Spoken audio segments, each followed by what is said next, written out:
نہ کوئی غم کرو نہ خوف، خوشیاں مناؤ جنت کی جس کا تم سے وعدہ کیا گیا تھا۔ اللہ کی ربوبیت پر اطمینان جب انسان کو ہو جاتا، میرا رب اللہ ہے، ربی اللہ، انسان کے لیے نہ کوئی کھٹکا، نہ کوئی خطرہ، نہ کوئی خوف، نہ کوئی حزن۔ جو کچھ ہو رہا ہے کس کے اذن سے ہو رہا ہے؟ اللہ کے اذن سے۔ اللہ کے اذن کے بغیر پتہ تک نہیں ہلتا۔ یہ کوئی اندھا بہرا مادہ نہیں ہے جس سے مجھے کوئی خوف ہو۔ اندھا بھینسا چلا رہا ہو اس سے تو ڈرنے کا ہر انسان کو ڈرنا چاہیے، نہ معلوم کس کو ٹکر مار دے، لیکن نہیں، اس کائنات کو چلانے والا ایک سمیع و بصیر خدا ہے۔ وہ جو میرا دوست ہے، میرا ولی ہے، اللہ ولی الذین آمنوا یخرجہم من الظلمات الی النور، اللہ اہل ایمان کا ولی ہے، ساتھی ہے، پشت پناہ ہے، مددگار ہے، حمایتی ہے۔ بتائیے جسے یقین ہو جائے کہ اللہ میرا مددگار، اللہ میرا محافظ، اللہ میرا پشت پناہ، اللہ میرا حمایتی، اس کے لیے کوئی خوف ہوگا؟ اس سے کوئی ڈر ہوگا؟ میں مثال دیا کرتا ہوں ایک بہت سادہ، پنجاب کے دیہات کی۔ تو بڑا چودھری ہے اور کوئی غریب کسان ہے۔ اس غریب کسان کے جانوروں کو ہر وقت اندیشہ ہوگا چوری کا، کوئی میری بھینس کھول کر نہ لے جائے، کوئی میرا بیل کھول کر نہ لے جائے۔ لیکن جس کے بارے میں یہ سب کو معلوم ہو کہ وہ جو بڑا چودھری ہے وہ اس کا دوست ہے، اس کی بچیا کو کوئی خوف ہوگا؟ اس کی بھینس پر کوئی ہاتھ ڈالے گا؟ اسے کوئی اندیشہ ہوگا؟ نہیں۔ کیوں؟ کہ وہ بڑا چودھری، بڑا اس کا یہاں کا سردار، جاگیردار، سب کو معلوم ہے وہ میرا دوست ہے، کوئی میرے خلاف اقدام نہیں کر سکتا۔ اس دنیا میں یہ چھوٹی سی بات اگر آپ کے دلی اطمینان اور سکون کا باعث بن سکتی ہے تو ذرا تصور کیجئے۔ میں لفظ تصور استعمال کروں گا صرف اس لیے کہ اس کا ہم جس کو کہتے ہیں ادراک اور شعور کر نہیں سکتے، اگر کے ساتھ کر سکتے۔ اگر یقین ہو کہ اللہ میرا مددگار اور یقین ہو کہ اللہ ہر آن میرے ساتھ ہے، پھر کوئی خوف؟ کس کا خوف؟ کوئی شے اللہ سے بالا تر ہے؟ کوئی قوت اس سے زیادہ طاقتور ہے؟ کوئی اس کے ارادے کو بدلنے والا ہے؟ کوئی اس کی مشیت کے آڑے آنے والا ہے؟ یہی بات ہے جو حضور نے فرمائی، یہ ایمان کا حاصل ہے لب لباب،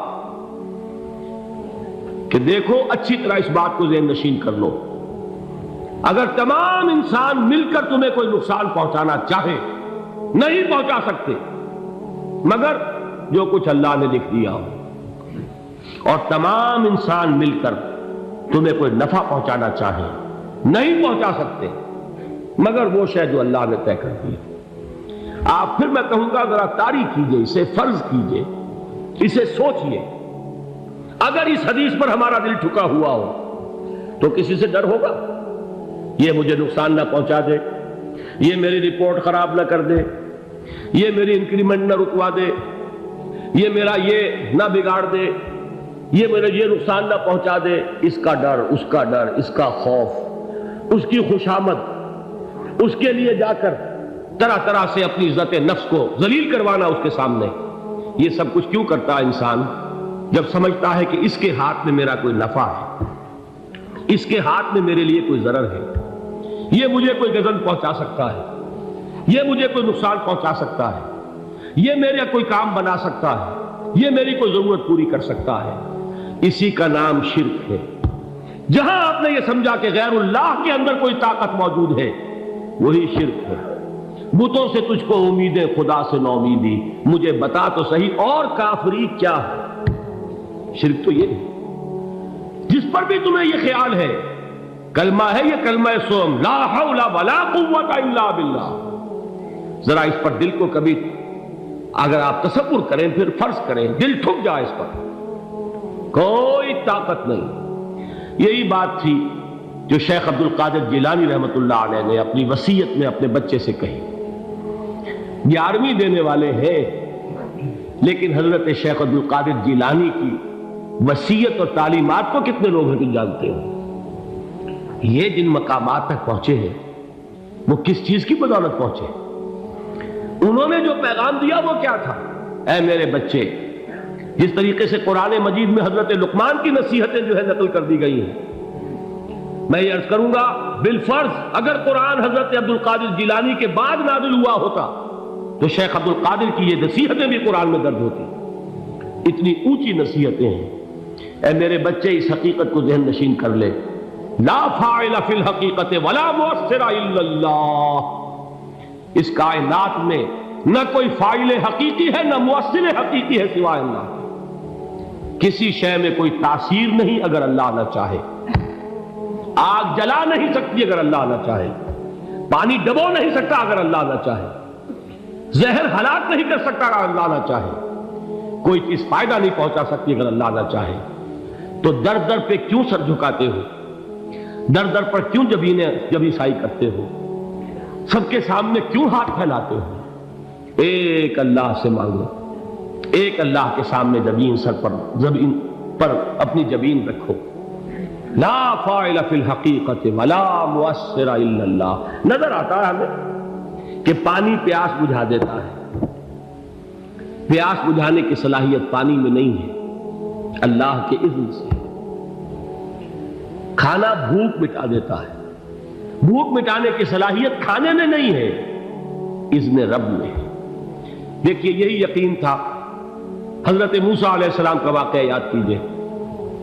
سامنے سمندر آ گیا ہے، قوم دیکھتی ہے پیچھے کہ گرد و غبار کا طوفان، معلوم ہوا کہ فرعون اپنے لشکر سمیت آ گیا۔ لشکر جب چلتا تھا تیز رفتاری کے ساتھ تو گرد و غبار کا جو طوفان اٹھتا تھا اس کا تصور کیجیے، اور لمحہ بلمحہ وہ قریب آ رہا ہے۔ پوری قوم نے کیا کہا؟ اے موسیٰ انا لمدرکون، اے موسیٰ ہم کو پکڑے گئے۔ قرآن مجید نے تو یہاں وہ باتیں نہیں لکھی ہیں، لیکن تورات میں یہ درج ہے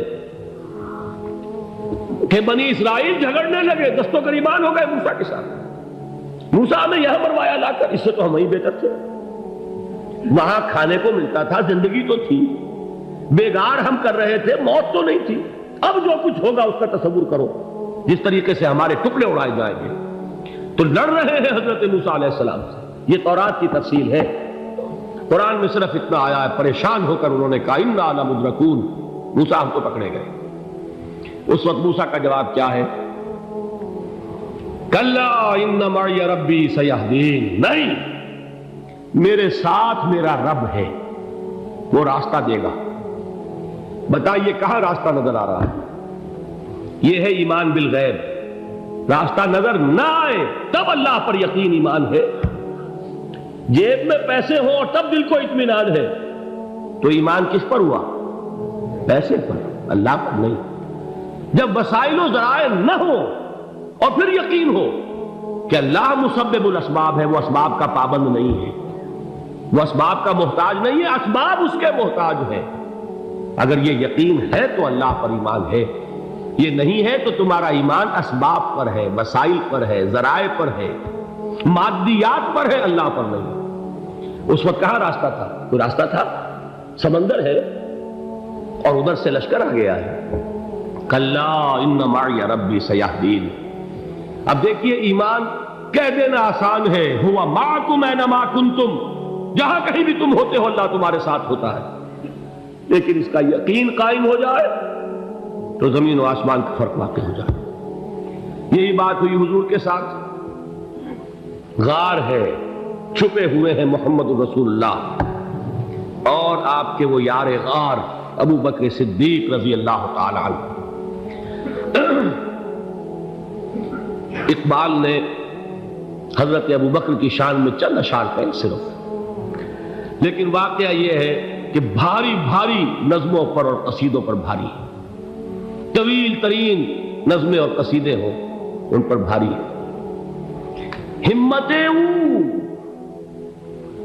ابو بکر کی ہمت جو ہے، کشت ملت را چوں ابر، جیسے بارش سے کھیتی اپجتی ہے، ابو بکر کی ہمت اور عزیمت اس امت کو اسی طرح سینچنے والی ہے۔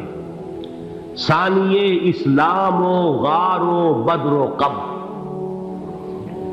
وہ دوسرے تھے اسلام میں، دوسرے پہلے کون تھے؟ انا اول المومنین، حضور فرماتے سب سے پہلا ایمان لانے والا میں، دوسرے ابو بکر۔ ویسے ہمارے ہاں یہ چلتا ہے اختلاف، حضرت علی پہلے ہیں کہ حضرت ابو بکر پہلے ہیں، لیکن اس میں بڑی خوبصورت تطبیق قائم کی ہے علماء نے، اور بہت صحیح ہے۔ چار کے بارے میں فیصلہ ہی مت کرو کہ کون پہلے، ان کی ایک عجیب تقسیم کر دی ہے۔ آزاد مردوں میں، بالغ مردوں میں سب سے پہلے ابو بکر، بچوں میں سب سے پہلے علی، خواتین میں سب سے پہلے خدیجہ، اور غلاموں میں سب سے پہلے زید بن حارثہ۔ بڑی پیاری تقسیم ہے، یہ چاروں ہی پہلے ہیں، ہر ایک کے لیے اولیت ہے۔ اور واقعہ یہ ہے کہ اگر زمانی اعتبار سے تعین ہوگا تو پہلے خدیجۃ الکبریٰ آئیں گی رضی اللہ تعالی عنہ، کسی اور سے بات کرنے کی نوبت بعد میں آ سکتی ہے، پہلے تو اہلیہ محترمہ سے بات ہوئی، آتے ہی پہلی وحی ہوئی ہے، ابھی تبلیغ کا حکم نہیں تھا۔ کس کو بتایا واقعہ؟ ابھی اپنی نبوت کی تبلیغ کا تو حکم ہی نہیں آیا، واقعہ کس کا ہے؟ وہ خدیجہ کا ہے۔ جب کہا ہے کہ خشیت علی نفسی، مجھے اپنی جان کا اندیشہ ہے، تو کیا جواب دیا خدیجہ نے رضی اللہ تعالی عنہا؟ وہ صدیقۃ الکبریٰ ہے، صدیقات جو ہے خواتین ان میں چوٹی پر خدیجۃ الکبریٰ ہے رضی اللہ تعالی عنہا، اور صدیق جو مرد ہیں ان میں صدیق اکبر ہے ابو بکر صدیق رضی اللہ تعالی عنہ، لیکن صدیقات میں چوٹی پر۔ جب حضور نے فرمایا خشیت علی نفسی، کیا فرمایا، کیا عرض کیا، کیسے تسلی دی؟ نہیں نہیں، اللہ آپ کو ضائع نہیں کرے گا، آپ غریبوں کے ہمدرد ہیں، آپ مساکین کے تکالیف رفع کرنے والے ہیں، آپ بیواؤں کی سرپرستی کرتے ہیں، آپ مسافروں کی خدمت کرتے ہیں، اللہ آپ کو ضائع نہیں کرے گا۔ یہ یقین ہے اس خاتون کے اندر۔ خیر وہ ایک علیحدہ بات ہو جائے گی۔ میرے دل پر حضرت خدیجہ رضی اللہ تعالیٰ عنہ کی شخصیت کا بڑا گہرا نقش ہے، جو وہ کوئی اور ہی وقت اور موقع ہوا تو بیان ہوگا۔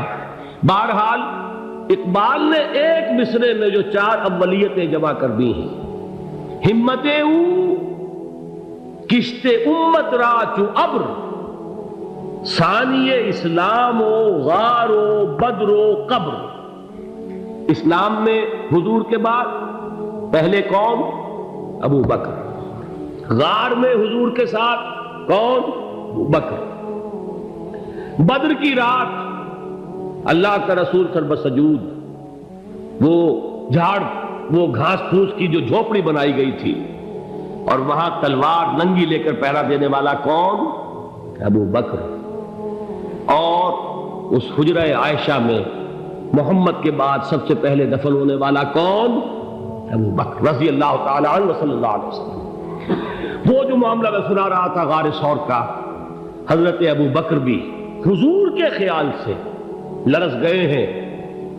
آپ کو یاد ہوگا کہ جا کر پہلے تمام جتنے سوراخ تھے انہیں بند کیا ہے، ایک سوراخ رہ گیا تھا جس کو بند کرنے کے لیے کوئی کپڑا نہیں تھا، وہاں اپنی ایڑی رکھی ہے، تب کہا ہے حضور سے تشریف لائیے، اور اپنے زانو پر حضور کو لٹایا ہے، اور وہاں کسی موذی جانور نے کاٹا ہے، حضور کی آنکھ لگ گئی تھی، اس وقت اس بل کے اندر جو بھی بچھو ہے کیا ہے واللہ عالم، اس نے کاٹا ہے، اس کی تکلیف کی وجہ سے ابو بکر کی آنکھوں سے آنسو ٹپک گئے، حضور کے چہرے مبارک پر پڑے ہیں، تو حضور جاگے ہیں، معاملہ کیا ہے؟ ایڑی نہیں ہٹائی وہاں سے، مبادا وہ جانور وہاں سے نکل کر محمد الرسول اللہ کو کوئی گزن پہنچا دے، ابو بکر کی ایڑی ہے، جس طرح چاہے کھا لے، ختم کر دے، جان نکل جائے تب کوئی آنچ آئے، محمد پر تو آئے، لیکن جیتے جی نہیں۔ وہ ہے ابو بکر۔ حضور کے خیال سے اس وقت حضور نے پھر اپنا لعاب دہن لگایا ہے، اور اس سے پھر آپ کی تکلیف ختم ہوئی۔ جیسے خیبر میں حضرت علی کی آنکھ دکھ رہی تھی، اس کو جو شفا حاصل ہوئی ہے وہ بھی حضور کے لعاب دہن سے ہوئی۔ تو بہرحال اس وقت انہوں نے کہا ہے کہ اے نبی یا رسول اللہ، اگر اس وقت ان میں سے کسی نے غیر ارادی طور پر بھی اپنے قدموں کی طرف جھانک لیا تو پکڑے جائیں گے، کیا جواب تھا اللہ کے رسول کا؟ لا تحزن ان اللہ معنا، اللہ ہمارے ساتھ ہے، کیوں گھبراتے ہو ابو بکر؟